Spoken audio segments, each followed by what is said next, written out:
Joining us now are Susan Page, Washington Bureau Chief of USA Today, and Ed O'Keefe of the Washington Post. Welcome to both of you. Before we dive into the debates, Susan Page, let's just set the table for everybody. Where is this campaign right now as you see it? So when you look at all these polls, you don't want to be transfixed by the particular numbers. You want to look at the trend.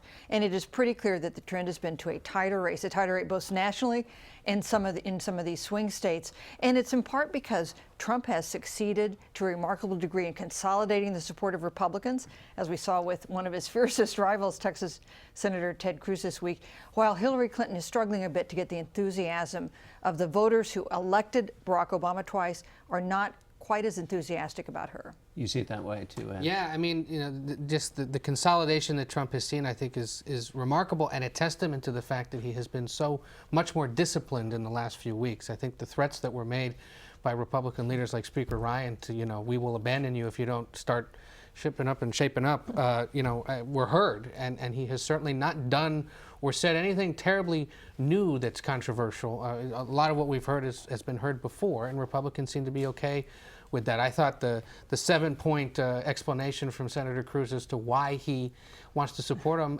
speaks to what a lot of Republicans feel at this point, that while they may not like him, they're more concerned about making sure the conservatives serve on the Supreme Court, that the future of Obamacare is determined by Republicans and not by Democrats, and that somebody new step in to deal with all the problems around the world. And, for a lot of Republicans at this point, he's tolerable enough, and they're willing to back him. Susan, there was also maybe a little politics in Ted Cruz's decision to finally get on board with the Republican nominee. Ryan Priebus on this show last week threw a little brushback pitch to Republicans saying, if you don't support the nominee now whether that moved Ted Cruz, he's thinking about his future, too. I'm not sure Reince Priebus did, but, I think Mike McCaul might have, the Texas congressman, chairman of the Homeland Security Committee, who's been talking about how terrible it is that Ted Cruz hadn't endorsed Donald Trump and who, by the way, just might be interested in challenging him in a Republican primary in 2018. That might have had something to do about it. One thing interesting, Ted Cruz endorsed Donald Trump, but he was at an event sponsored by the Texas Tribune yesterday, refused to answer whether Donald Trump was fit to be president. That's right. And speaking of fitness to be president, that's his big hurdle in the debate, isn't it, Ed? It is. If you look at the numbers, there's less of an expectation that he will emerge victorious and perform well than there is for Hillary Clinton, which brings great concern to the Brooklyn headquarters of the Clinton campaign, because they're trying to keep the goalposts the same distance apart and the expectations about equal.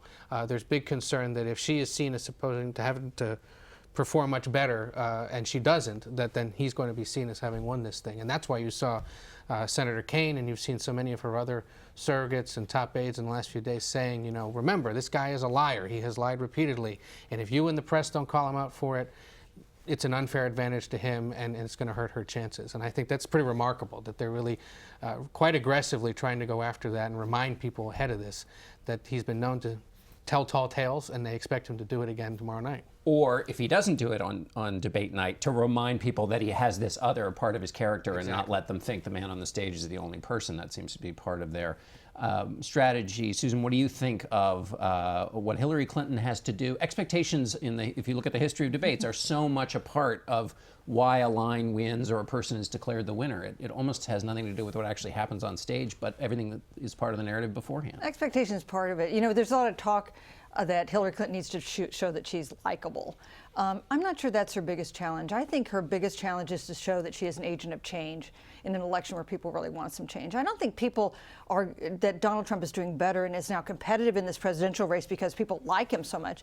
I think that it's because they believe that in the things that they worry about in this country, that he's likely to shake things up. And if you're concerned that things are really heading in the wrong direction, that might be just enough to get you to support him. So I think her challenge is to show that while she's very supportive of Barack Obama, and he's a big supporter of hers, that she recognizes there are problems in this country that need maybe fresh approaches and a lot of energy in addressing. And it does seem that both the Clinton campaign and certainly some of the people who are advisors or who would like to be listened to are saying what Susan's saying, which is people need a reason to vote for you, not so much to be terrified about Donald Trump, which is difficult because, of course, if on the one hand you're trying to remind voters about another Donald Trump different from the one who might appear on the debate stage, at the same time you're trying to show that you've got solutions too. That's a tricky thing to pull it off is in 90-second answers under the hot lights and millions watching. It is also when you expect that he will probably try to throw back at her repeatedly concerns about her use of email.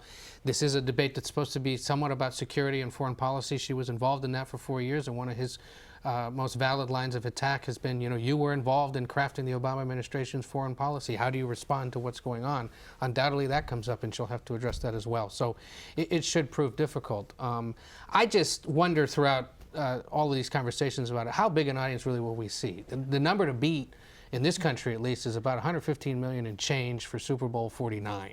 Will we see more than that tune in tomorrow night? I'm dubious, frankly, that given how displeased Americans are by all this, that they're all going to sit there and really want to put up with it for 90 minutes. But if they do, incredible that they're willing and eager to see it. And what I find most interesting, we have a poll out this morning, only about 17% of registered voters say that this thing could change their mind. And of that, 6% say it actually could play a very big role in changing their mind. So in reality, even if 100 million people show up, you're only looking at, a few thousand people who could be persuaded by this spectacle. We found that basically people deepen their strength for one candidate, whichever one they supported coming into that. Susan, let's talk a little bit about the way actually debates happen, though, here in our last minute or so. There's a lot of social media chatter that happens beforehand. In an analysis of the last campaign, there were some reporters on Twitter who basically determined the debate in the first 15 minutes. The candidates are kind of preparing for that. Yeah. The other thing is, those of us who have print deadlines, I know we're a vanishing breed, have deadlines, right? So we're really forced to pay attention to those opening minutes, the first exchange or two in writing our own stories. That opening matters a lot, and it matters in holding people in the debate as well. This is going to be analyzed and overanalyzed, and there's going to be some 90-second exchange that will become viral and be played over and over again. And I think what we also need to look at is not just the 90-second exchange, it's the 90 minutes of the debate, because the degree to which debates actually test presidential qualities, you need to look at the kind of stamina and thoughtfulness, the ability to deal with a lot of issues that you get over 90 minutes, which is a really long period of time. All right, we're going to have to end it there. Thanks so much, Susan. Ed, thank you, and we'll be right back.